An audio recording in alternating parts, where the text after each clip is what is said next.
The Pond of Frogs story. In a green plain, there was a big pond where frogs lived. The frogs croaked in the pond from morning to night and jumped in the water. They were very happy. But one day, when the frogs were playing under the warm sun, they heard a loud noise. They all became silent and turned towards the sound.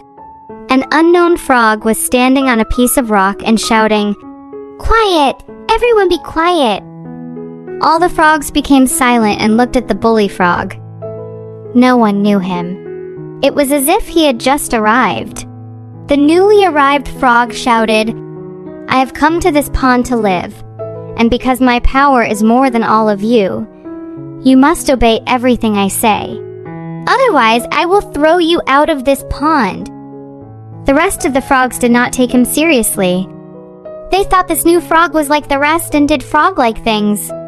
But the new frog began to order everyone.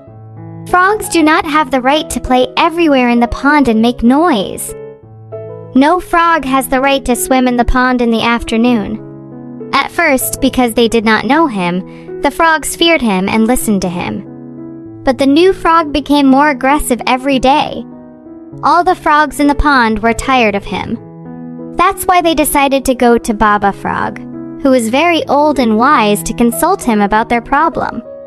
After hearing their words, the frog said, "Every frog should know that not all days of the year are the same, and we should always be able to count on each other."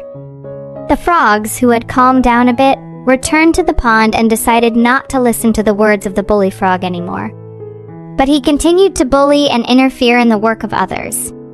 It passed, and the summer season arrived. The green plain was dry, and the big pond was shallow in water. So little water that it turned into several tiny ponds. Each group of frogs who were friends lived and played in one of these ponds and were happy.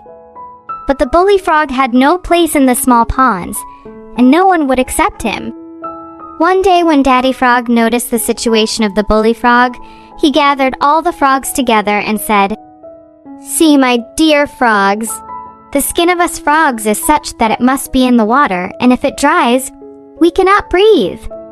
But I think that we are fortunate to have our little ponds.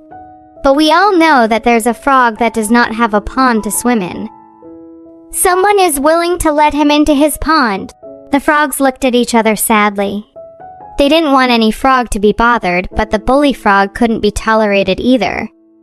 After a few minutes, the frog heard a voice behind them. It was the voice of the bully frog that everyone knew now. He said with regret, "I know I was wrong. Please forgive me and let me into your pond. Daddy Frog is right. All days of the year are not the same, and we must be able to count on each other." The frogs chattered among themselves a little. They realized that the bully frog really regret his work. That's why they let him into their own pond so that he can live peacefully and pass this hot season.